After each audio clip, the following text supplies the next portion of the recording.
예, 저는 오늘 하나님 말씀 신명기 31장 6절에서 8절 말씀 함께 봉독하도록 하겠습니다. 신명기 31장 6절에서 8절 말씀을 다 함께 합독합니다. 너희는 강하고 담대하라. 두려워하지 말라. 그들 앞에서 떨지 말라. 이는 내 하나님 야훼 그가 너와 함께 가시며 결코 너를 떠나지 아니하시며 버리지 아니하실 것임이라 하고, 모세가 여호수아를 불러 온 이스라엘의 목전에서 그에게 이르되 너는 강하고 담대하라. 너는 이 백성을 거느리고 야훼께서 그들에게 조상에게 주리라고 맹세하신 땅에 들어가서 그들에게 그 땅을 차지하게 하라. 그리하면 야훼 그가 내 앞에서 가시며 너와 함께 하사 너를 떠나지 아니하시며 버리지 아니하시리니 너는 두려워하지 말라. 놀라지 말라. 아멘. 저는 오늘 이 본문 말씀을 근거로 영혼의 닻이 되시는 하나님이라는 제목으로 함께 여러분과 은혜를 나누고자 합니다. 제목을 함께 고백하겠습니다. 영혼의 닻이 되시는 하나님.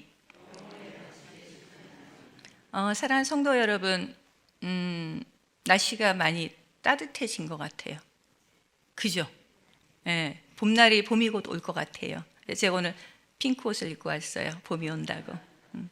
자, 여러분, 저는 해가 바뀌는 연말 연시가 되면은 어느새 내년에는 어떤 트렌드가, 어떤 흐름이 있을까 하는 생각으로 이렇게 책들을 한번 이렇게 살펴보는 습관이 있습니다. 그래서 작년 연말 연시에도 이런저런 책을 살펴보다가 여러분도 너무나 잘 아는 김주하 앵커 아시죠? 김주하 아시죠? 앵커? 김주하 앵커가 꽁꽁 얼어붙은 한강위로 고양이가 걸어갑니다라는 책을 냈다는 것을 알게 되었고 관심이 생겨서 읽어보게 되었어요. 저 표지를 한번 머릿속에 기억하고 오늘 이제 설교를 함께 하도록 하겠습니다. 책의 표지에는 이런 부제목이 붙어 있어요. 깊은 절망 속에서도 희망을 이야기하는 방법. 김주하 앵커는 굉장히 독실한 크리스찬입니다. 그 어머니는 우리 여의도 순복음교회 전도 왕으로 있었던 그런 어머니죠. 그래서 근데 김주하 앵커는 독실한 크리스찬이지만 이 책은 간증집은 아니고 에세이집이기 때문에 공인이라는 위치 때문에 책 속에서 직접적으로 하나님이라는 단어를 말할 수는 없었습니다. 근데 그럼에도 불구하고 이 책을 읽다 보면 그 중심에는 분명히 하나님을 믿는 사람의 시선을 느낄 수가 있습니다. 책 서두에 이런 문장이 나옵니다. 거친 폭풍 위에 하루하루 삶이 흔들리는 사람들이 쉽게 풍랑에 휩쓸지 않도록 잠시라도 의지할 수 있는 닻이 되고자 이 책을 썼습니다. 그리고 책의 말미에는 이런 고백이 나옵니다. 가장 깊은 절망 속에서 삶의 소중한 의미를 발견했습니다. 극심한 상처를 입고 나서야 상처받은 사람의 고통을 느꼈습니다. 나의 목소리가 작은 위로가 될 수 있다면 내가 겪은 모든 고통도 충분한 의미가 될 수 있습니다. 이렇게 말미에 그런 말을 하고 있거든요. 그런 것 같습니다. 여러분, 사람은 인생을 살아가다 보면 누구나 한 번쯤은 꽁꽁 얼어붙은 시간을 지나게 됩니다. 자녀 문제로, 건강 문제로, 물질 문제로, 관계의 상처로, 또한 우리가 나이가 들어가면서 노후의 불안으로 하루하루 마음이 흔들릴 때가 있습니다. 그런데 우리가 이때 가장 필요한 것은 문제를 한 번에 탁 해결해 주는 그런 능력이 아니라 풍랑 속에서도 떠내려가지 않게 붙들어주는 닻이 필요합니다. 여러분이 겨울철에 한강을 한번 이렇게 상상을 해보십시오. 차갑고 거칠고 생명과는 어울리지 않는 공간이에요. 겨울철의 한강은. 그런데 그 얼어붙은 한강 위로 고양이 한 마리가 아까 책을 보니까 아주 조심스럽게 이렇게 걸어갑니다. 그래서 언뜻 보면 누구의 보호도 받지 못한 채 험한 겨로 홀로 걸어가는 연약한 생명처럼 보입니다. 그러니까 유기견, 유기 고양이 이렇게 생각할 수가 있겠죠. 버려진 것 같고 위험해 보이고 금방이라도 미끄러질 것 같습니다. 그런데 책의 안쪽을 조금 더 읽다 보면 이런 메시지가 담겨 있습니다. 고양이는 버려진 것이 아니라 살아가는 중이었다. 겉으로 보기에는 버려진 것처럼 보였지만 실은 버려지지 않았던 것입니다. 우리는 인생에도 이런 순간이 있습니다. 환경이 얼어붙고 앞으로도 뒤로도 길이 없어 보이고 나는 혼자가 아닌가 하는 생각이 들 때가 있습니다. 그러나 성경은 오늘 분명히 말씀하고 있습니다. 우리 인생에는 닻이 있다. 그런데 그 닻은 사람이 아니라 하나님이라고 성경은 분명히 말씀을 하고 있습니다. 이 시간 함께 묵상할 신명기 31장은 모세의 생애 마지막 시기에 주어진 말씀으로 크게 5단락으로 나눌 수가 있어요. 첫 번째 단락은 1절에서 8절로 모세가 마지막으로 건면하고 여호수아에게 사명을 위임하는 건데 백성에게 강하고 담대하라는 말씀을 선포하고 있습니다. 두 번째 단락은 9절에서 13절인데 율법을 기록하고 7년마다 백성 앞에서 낭독하라고 이렇게 명령을 하십니다. 세 번째는 14절에서 22절인데 이스라엘이 미래의 배교를 할 거라고 얘기하시고 증거의 노래를 주십니다. 그리고 네 번째로 23절에서 29절은 여호수아를 다시 격려하고 율법을 언약궤 곁에 두어라 이렇게 얘기를 해요. 그리고 30절 마지막으로는 모세의 노래, 선포의 서막으로 이렇게 5 에피소드로 나눠집니다. 장소는 여러분이 계속해서 들어서 알았겠지만 모압 평지예요. 그리고 이스라엘이 가나안 입성을 바로 눈앞에 코앞에 둔 그런 시점입니다. 모세의 나이는 여러분이 잘 아시다시피 120세가 되었는데 이제는 요단강을 더 이상 건너지 못합니다. 지도자는 바뀌고 미래는 불확실하고 백성들의 마음에는 두려움이 가득합니다. 이때 하나님은 이스라엘 형편을 먼저 설명하지 않으시고 하나님의 약속을 선포하는 게 오늘 말씀이에요. 그리고 오늘 우리가 읽은 6절에서 8절은 이 전체 가운데서 하나님의 마음이 가장 엑기스, 농축된 그런 본문이에요. 본문 6절에서 8절 저와 읽은 그 말씀에는 하나님의 음성이 4번 반복이 되거든요. 이 4마디 말씀이 인생을 이제 흔들리는 인생을 붙드는 영혼의 닻이라는 거예요.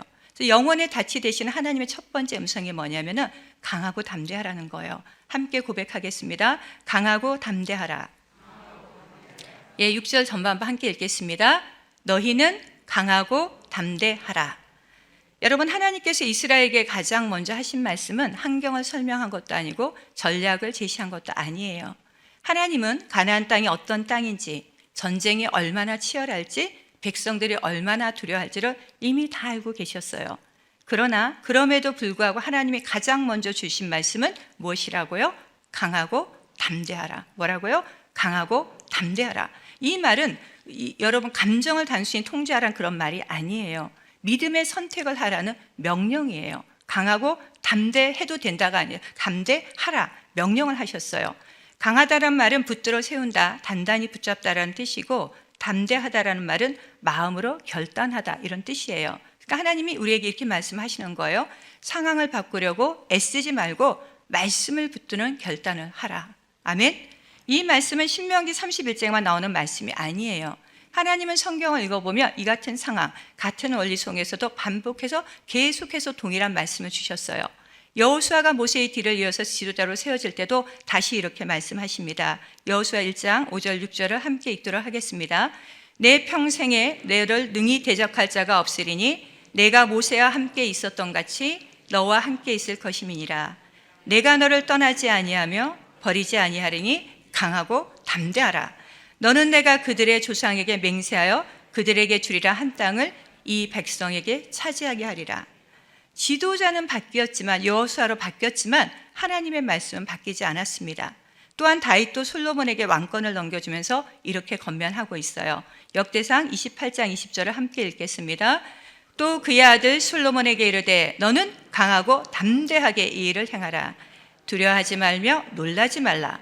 내가 야훼 성전 공사의 모든 일을 마치기까지 야훼 하나님 나의 하나님이 너와 함께 계시사 내게서 떠나지 아니하시고 너를 버리지 아니하시리라. 아멘.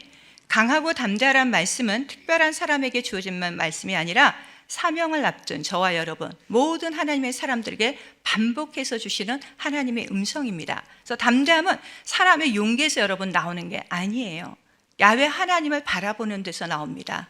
믿으십니까? 세상 사람들은 그것이 용기라고 할지 모르지만 우리는 뭐예요? 야훼 하나님을 바라보는 데서 담대함이 나올 수가 있는 거예요.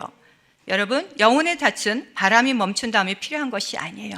닻은 바람이 불 때 필요해요. 그래서 하나님께서 강하고 담대하라고 하신 것은 이스라엘 상황을 보셨기 때문에 아니라 그들이 붙들어야 할 말씀이 있었기 때문에 그렇게 말씀을 하신 겁니다. 그래서 오늘 이 새벽에 여러분도 이 말씀을 붙들고 하루를 시작하기를 부탁드립니다.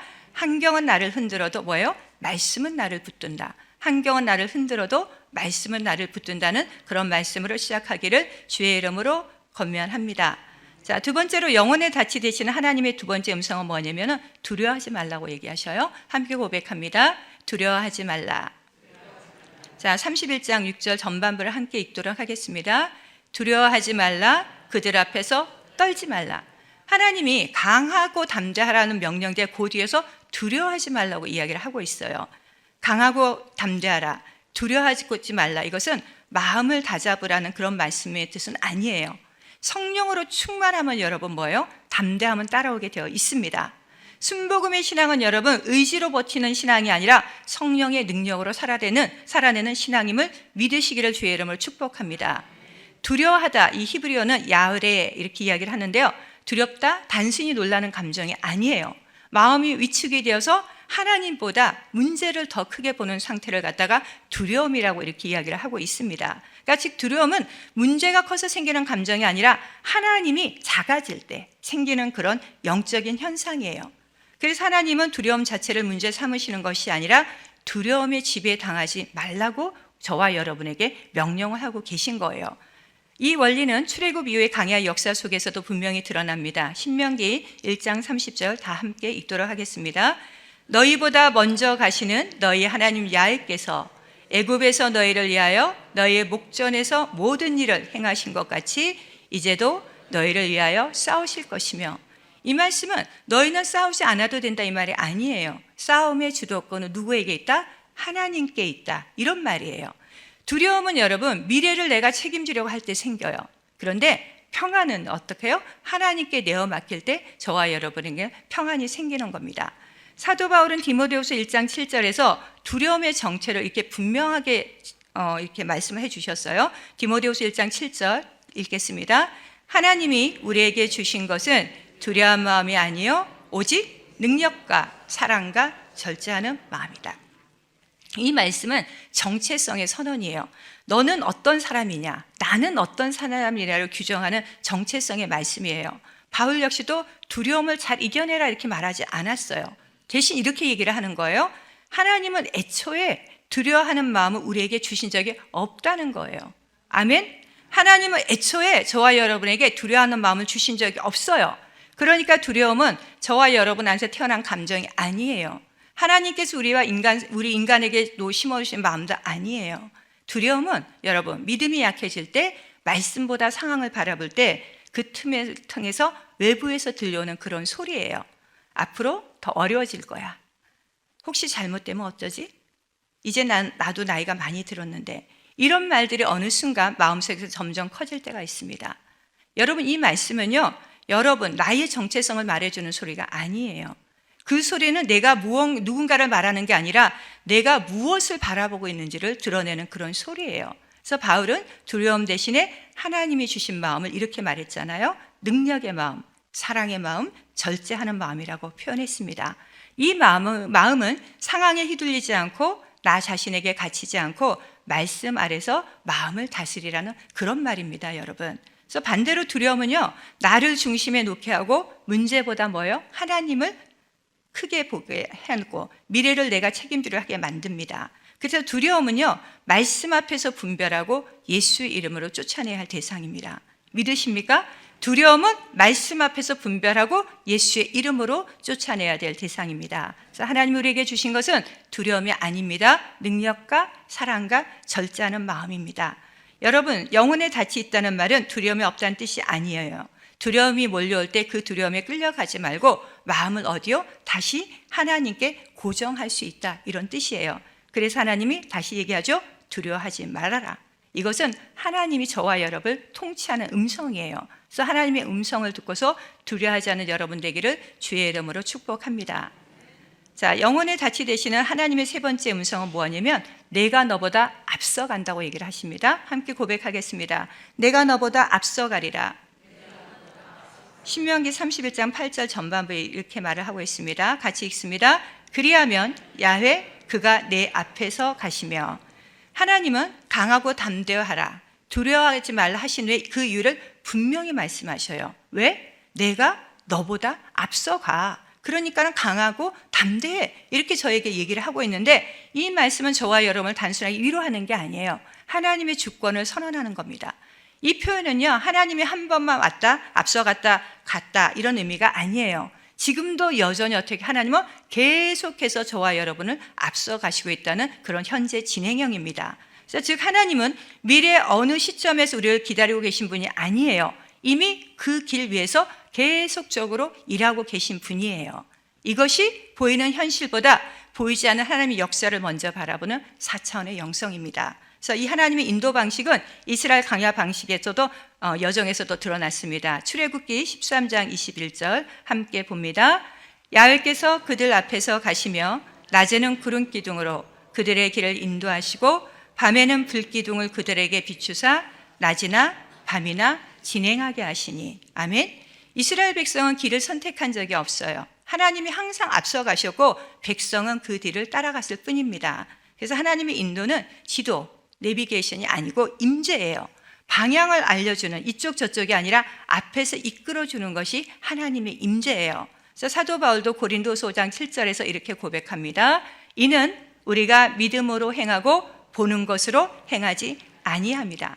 자, 여러분, 믿음은 앞날이 다 보여서 가는 것이 아니라 하나님이 앞서 가심을 믿고 그 뒤를 따라가는 삶이 뭐예요? 믿음의 삶입니다. 그래서 믿음의 사람은 불안해하지 않습니다.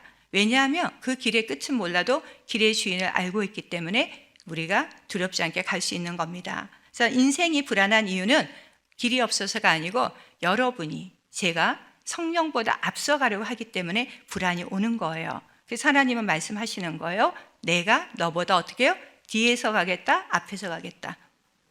어떻게? 여러분, 그러니까 항상 모든 일을 할 때는 어떻게 해요? 성령님을 절대로 앞서가지 마십시오.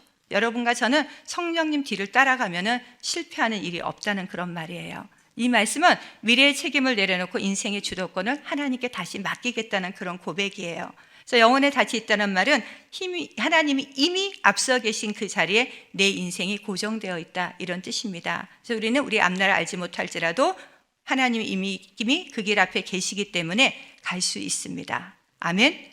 자, 네 번째로 영원히 닻이 된 하나님의 음성은 무엇이냐면 내가 너를 버리지 아니하리라예요. 함께 고백합니다. 내가 너를 버리지 아니하리라. 신명기 31장 8절 중반절을 같이 읽겠습니다. 너와 함께 하사 너를 떠나지 아니하시며 버리지도 아니하시리니. 아멘. 너무나 좋은 말씀이잖아요. 내가 너와 함께 하사 너를 떠나지도 아니하고 뭐요? 버리지도 아니하신대요, 여러분. 이 말씀이 오늘 본문의 결론이자 클라이막스예요. 앞서 주신 모든 명령과 약속이 이 한 문장으로 축약되는 거예요. 강하고 담대하라, 두려워하지 말아라, 내가 너보다 앞서가리라. 이 모든 말씀이 가능한 이유는 단 한 가지예요. 뭐예요? 내가 너를 버리지 아니하리라. 이 말씀은 언약이에요. 언약을 선포하는 거예요. 이스라엘 백성에게 언약을 선포한 거고 저와 여러분 인생 가운데도 하나님이 언약을 선포하는 거예요. 그래서 히브리어 원문에는 여기서 이중 부정이 나와요. 떠나지 아니한다만이 아니죠. 떠나지 아니하며 또 뭐요? 버리지도 아니한다. 두 표현을 여러분 한국말도 그렇지만 겹쳐 쓰는 건 뭐예요? 어떤 경우에도 관계를 끊지 않으시겠다는 하나님의 결단을 보여줍니다. 근데 이것이 그냥 버리는, 이뻐서만 안 버리는 것이 아니에요. 중요한 건 뭐냐면 하나님께서는 이 약속을 이스라엘 백성이 완전할 때 주신 말씀이 아니라는 거예요. 이스라엘 백성이 다 잘해서 너를 버리지 않겠다 하신 말씀이 아니라는 거예요. 신명기 31장 뒷부분을 여러분이 읽어보시면 하나님은 이스라엘이 장차 미래에 배교할 것을 알고 계셨어요. 그런데 그럼에도 불구하고 언약을 철회하지 않으셨습니다. 이것이 뭐예요? 좋으신 하나님의 본성입니다. 좋으신 하나님은 저와 여러분이 지금 현재 잘하고 나중에 못해서 그렇게 구별하는 것이 아니라 어떻게 해요? 어찌 되었던지가 내 자녀이기 때문에 끝까지 책임져야 된다는 언약이라는 겁니다, 여러분. 우리 순복음의 좋으신 하나님의 신앙은 저는 참 좋아합니다. 여러분도 좋아하십니까? 저는 하나님을 어떤 하나님이라고 하면 저는 좋으신 하나님이라고 당당히 이야기합니다. 여러분 가운데도 이 좋으신 하나님의 본성이 여러분을 붙드시길 주의 이름 축복합니다. 그래서 히브리서 기자는 하나님의 성품을 신명기의 약속을 그대로 인용하면서 이렇게 말합니다. 그가 친히 말씀하시기를 내가 결코 너희를 버리지 아니하고 너희를 떠나지도 아니하리라 하셨느니라. 여러분, 하나님은 시대가 바뀌어도 사람이 바뀌어도 상황이 바뀌어도 버리지 않으시는 분입니다. 그런데 저와 여러분이 가장 두려워하는 것은 뭐예요? 어떨 때 여러분이 가장 두렵냐면 혹시라도 하나님이 나를 포기하신 게 아닐까? 나를 버리신 게 아닐까? 그런데 하나님은 이 모든 말씀 끝에서 가장 분명하게 말씀해 주셨잖아요. 나는 너를 버리지 않는다. 나는 너를 포기하지 않는다. 이 약속은 저와 여러분 잘했기 때문에 주어진 말씀이 아니라 하나님이 하나님이시기 때문에 주시는 말씀이에요. 그래서 우리의 신실함이 아니라 신실한 하나님이 주시는 언약의 근거가 된다는 겁니다. 아멘? 믿으십니까? 성도 여러분, 영혼의 닻은 배가 완벽해서 붙들리는 것이 아닙니다. 닻이 단단하기 때문에 배가 붙들리는 거예요. 우리의 믿음은 흔들릴 수 있어요. 한결같이 믿음이 늘 그렇게 튼튼하고 강하고 그렇지만은 않습니다. 넘어질 수도 있습니다. 그러나 버려지지는 않는 거예요. 왜냐하면 영혼의 닻이 되시는 하나님이 끝까지 저와 여러분을 붙들고 계시기 때문입니다. 그래서 우리는 이 약속 위에 서서 담대히 고백할 수 있어야 돼요. 하나님은 나를 떠나지 않으신다. 하나님은 나를 버리지 않으신다. 나는 혼자가 아니다. 아멘. 그래서 오늘 우리는 신명기 31장 6절 8절에서 네 가지 음성을 들었습니다. 첫 번째 뭐였어요, 여러분? 강하고 담대하라. 두 번째, 세 번째, 네 번째. 네 번째가 제일 중요하다 그랬는데 네 번째 뭐예요? 우리 찬양도 있잖아요. 내 너를 버리지도 않으리라. 강하고 담대하라. 두려워하지 말라. 내가 너보다 앞서가리라. 이 네 마디 말씀은 각각 떨어진 말씀이 아니라 하나로 이어진 언약의 흐름이에요. 아까 제가 서론에서 우리는 얼어붙은 한강위를 걷는 고양이 이야기를 나누었습니다. 겉으로 보면 버려진 것 같고 보호받지 못하고 있는 것 같고 이토록 보였지만 그 고양이는 버려진 존재가 아니었어요. 살아가는 중이었습니다. 우리네 인생도 마찬가지입니다. 환경이 차갑고 얼어붙을 때가 있고 앞길이 보이지 않을 때가 있고 나는 혼자다라는 생각이 들고 마음이 파고들 때가 있습니다. 그러나 오늘 분명히 하나님은 우리 인생은 하나님 손안에서 살아가고 있다고 말씀하고 있습니다. 김주아 앵커가 폭풍우 속에서 사람들이 잠시라도 의지할 수 있는 앵커가 되고 싶다고 했는데 앵커 뜻이 뭐냐면 바다에서 배를 붙들기 전에 위에 바닷속 깊이 내려진 닻을 앵커라고 해요. 닻은 파도를 멈추게 하지는 못하고 바람을 잠재우지도 못합니다. 그러나 분명히 하는 역할이 뭐냐면 배가 떠내려가지 않게 붙드는 게 뭐예요? 닻이 하는 역할이에요. 그래서 여러분, 닻이 내려지면 결코 배는 떠내려가지 않습니다. 이 이미지를 히브리서 6장 19절도 영혼의 닻이란 말로 표현을 하거든요. 자, 히브리서 6장 19절 함께 읽겠습니다.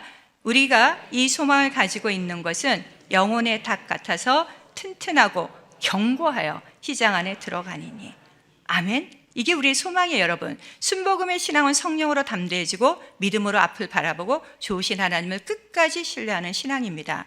그래서 오늘 우리가 붙들어야 할 모든 소망은 상황에 내려진 닻이 아니라 하나님께 내려지는 닻입니다. 그래서 하나님은 지금도 우리와 함께 하시고 끝까지 우리를 버리지 않는다는 사실을 기억하고 오늘 새벽 이 믿음으로 하루를 시작하시기를 부탁을 드립니다. 그리고 이 고백 위에 하나님의 평강함과 담대함이 저와 여러분의 하루와 인생을 끝까지 붙들어 주시기를 예수님의 이름으로 간절히 축복합니다.